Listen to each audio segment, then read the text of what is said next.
అదే RTV app వార్తల్ని క్షణాల్లో చదివే అవకాశం ఉంటుంది. ఒక న్యూస్ పేపర్, ఒక టెలివిజన్ ఛానల్ మీ చేతుల్లో ఎప్పుడూ ఉంటాయి.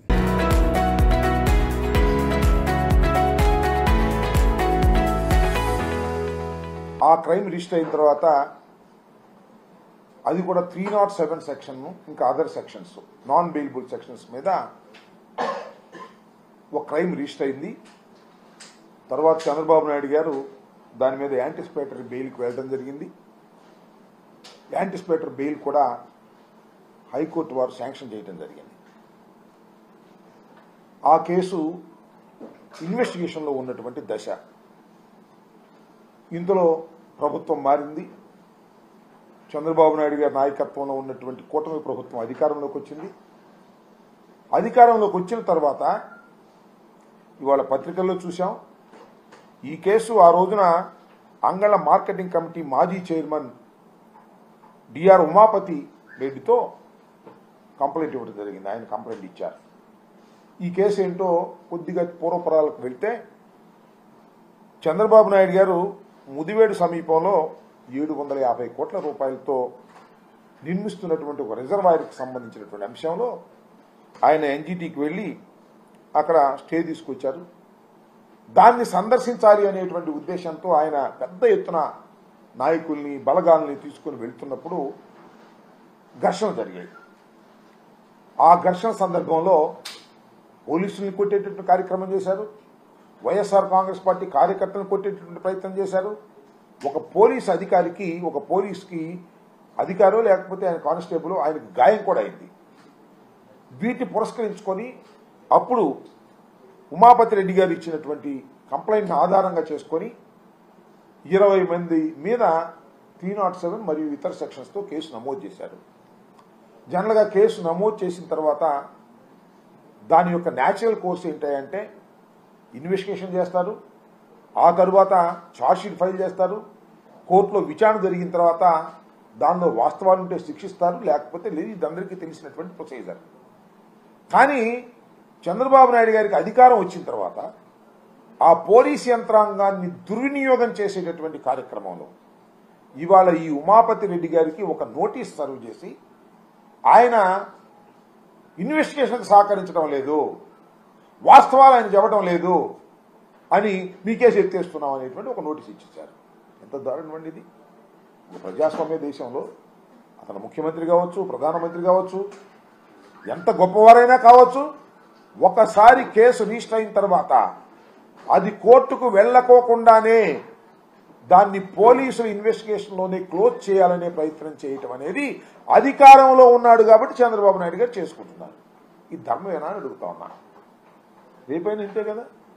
ఇంకో కేసు వచ్చినా కూడా ఏదైనా కేసులు జరిగితే ఇన్వెస్టిగేషన్లోనే దాన్ని తొక్కేసి నేరస్తుల్ని పక్కన పెట్టేసేటటువంటి ఒక దుష్ట సాంప్రదాయాన్ని నారా చంద్రబాబు నాయుడు గారు తీసుకురావడం అనేది చాలా దురదృష్టకరమైనటువంటి పరిణామం.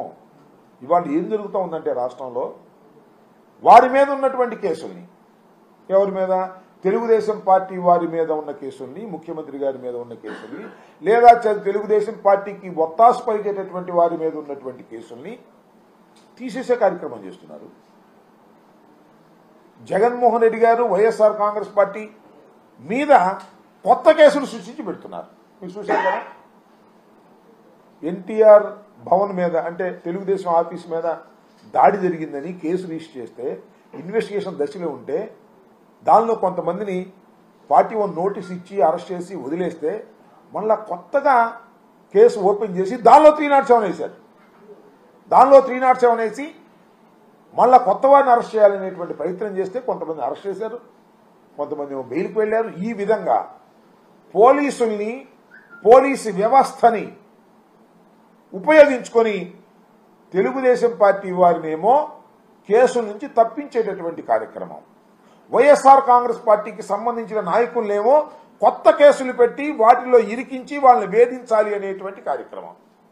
ఇంత దుర్మార్గమైనటువంటి పరిపాలన ఇంతకుముందు ఎప్పుడు జరగలేదు. మరి చంద్రబాబు నాయుడు గారు ఇంతకుముందు కూడా చాలా సందర్భాల్లో తెలుగుదేశం వారి మీద కేసులు ఉన్నాయి, వైసీపీ మీద కేసులు ఉన్నాయి. మేము వస్తేనే వైసీపీ మీద కేసులు తీసేసే కార్యక్రమం చేయలేదు. మేము చేసిందల్లా ఒకటి ఆ రోజున నారా చంద్రబాబు నాయుడు గారు అధికారంలో ఉన్నప్పుడు కాపు ఉద్యమంలో కాపుల మీద పెట్టినటువంటి కేసులన్నింటినీ కూడా ఒక జీవోతో తీసేశాం. ఒకే ఒక జీవోతో, ఒక పాలసీ మ్యాటర్గా తీసుకొని. అంతే తప్ప తెలుగుదేశం పార్టీ టైంలో పెట్టిన కేసులన్నింటి మా మీద కూడా కేసులు పెట్టారు, ధర్నా కేసులు తీసేయలేదే. ఏమిటి అన్యాయం అంటున్నా?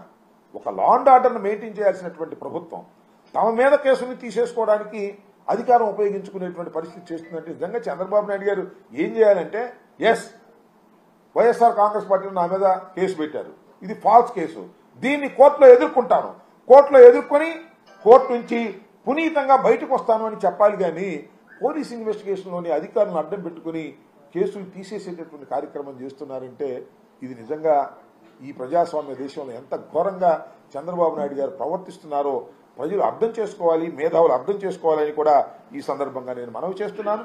చంద్రబాబు నాయుడు గారు ఆ రోజున ఎంత దారుణంగా ప్రవర్తించారో మీ అందరికీ గుర్తుండే ఉంటుంది. వెళ్ళి గలాట సృష్టించేటువంటి కార్యక్రమం చేస్తేనే తప్పనిసరి అయిన పరిస్థితుల్లోనే ఉమాపతి రెడ్డి గారు కంప్లైంట్ ఇస్తే పోలీసులు కేసు రిజిస్టర్ చేశారు. అదే పోలీసుల చేత కేసు విత్డ్రా చేయించుకునేటటువంటి దౌర్భాగ్యమైన పరిస్థితికి చంద్రబాబు నాయుడు గారు రావడం చాలా దురదృష్టకరం. దీన్ని మేము తీవ్రంగా ఖండిస్తున్నాం. ఇప్పటికైనా చంద్రబాబు నాయుడు గారు తనని కోర్టులో నిరూపించుకొని బయటికి రావాలి. ఇన్వెస్టిగేషన్లో అధికారాన్ని ఉపయోగించుకొని తప్పుకు పోతే అది సరైనటువంటి సాంప్రదాయం కాదని కూడా ఈ సందర్భంగా నేను చెప్పదలుచుకున్నాను. రెండో అంశం ఏంటంటే, రాష్ట్రంలో ఒక చాలా చిత్రమైనటువంటి పరిస్థితి వచ్చింది చంద్రబాబు నాయుడు గారు వచ్చిన తర్వాత. అన్ని సిండికేట్లు ఇవాళ అసలు టెండర్లు ఉండవు, కాంపిటీషన్లు ఉండవు, ధరలు మాత్రం వాళ్ళు నిర్ణయిస్తారు, ఆ ధరలకే మనం కొనాలి, లేదు మనం అమ్ముకోవాలన్నా కూడా ఆ ధరలకే మనం అమ్ముకోవాలి. ఇలాంటి ఒక కొత్త పద్ధతిని చంద్రబాబు నాయుడు గారు తీసుకొచ్చారు. సరే, అది ఆయనకి పాత పద్ధతి. ఇంతవరకు 2014 to 19 వరకు చేసినప్పుడు కూడా ఇదే పద్ధతిలో ఆయన చేశారు. చాలా దురదృష్టకరం. కేవలం 4 మాసాలకి 4 మాసాలు కూడా నిండల 4 మాసాలకే ప్రజా వ్యతిరేకత విపరీతంగా పెరిగిపోయినటువంటి పరిస్థితి కనిపిస్తా ఉన్నది. ప్రజలు ఎందుకు ఓటు వేశామా అని పశ్చాత్తాపడేటువంటి పరిస్థితి వచ్చింది. దీనికన్నా ఈ కూటమి ప్రభుత్వం కన్నా జగన్మోహన్ రెడ్డి గారి ప్రభుత్వమే చాలా చక్కగా పరిపాలన సాగింది. It is a better government అని ఇవాళ రియలైజ్ అవుతున్నటువంటి దశ. ఇసుక ఉచితంగా కాకపోయినా కనీసం జగన్ గారి టైంలో వాళ్ళ అనుకూలమైనటువంటి పత్రికలుగా చెప్పబడుతున్నటువంటి ఆ 2 పత్రికల్లోనే రాశారు.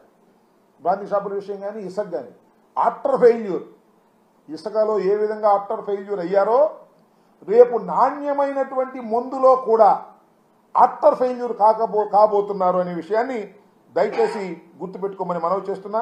ఇసుక అనేది చాలా దారుణమైనటువంటి పరిస్థితుల్లోకి చేశారు. ఇసుక నేను మనవి చేస్తున్నా, మేము అధికారం దిగిపోయే సమయానికి స్టాక్ యార్డ్స్లో తీసుకొచ్చి పెట్టాం. ఎందుకంటే వర్షాకాలం వస్తుందని చెప్పేసి 80 లక్షల టన్నుల మెట్రిక్ టన్నుల ఇసుకని తీసుకొచ్చి స్టాక్స్లో పెడితే ప్రభుత్వం మారింది కదా, డేట్ రాగానే మళ్ళా చంద్రబాబు ప్రమాణ స్వీకారం చేసి లోపలే మొత్తం సగపైన అమ్మేసుకున్నారు. ఎవరంటే తెలుగుదేశం వాళ్ళే, అక్కడ గెలిచిన వాళ్ళ నాయకులు మొత్తం అమ్మేసుకున్నారు. మళ్ళీ మిగతాది కూడా సగం అమ్మేసుకున్నారు, మళ్ళీ మిగతాది కూడా అమ్మేసుకున్నారు. తర్వాత ఉచితంగా ఇవ్వాలనుకున్న సరుకులు సొంతంగా అమ్మేసుకుని డబ్బు చేసుకున్నటువంటి సందర్భం. మరిన్ని వీడియోస్ కోసం ఛానల్ ని సబ్స్క్రైబ్ చేయండి, లేటెస్ట్ అప్డేట్స్ కోసం వాట్సాప్ ఛానల్ ని ఫాలో చేయండి, అండ్ లింక్ డిస్క్రిప్షన్ లో ఉంది.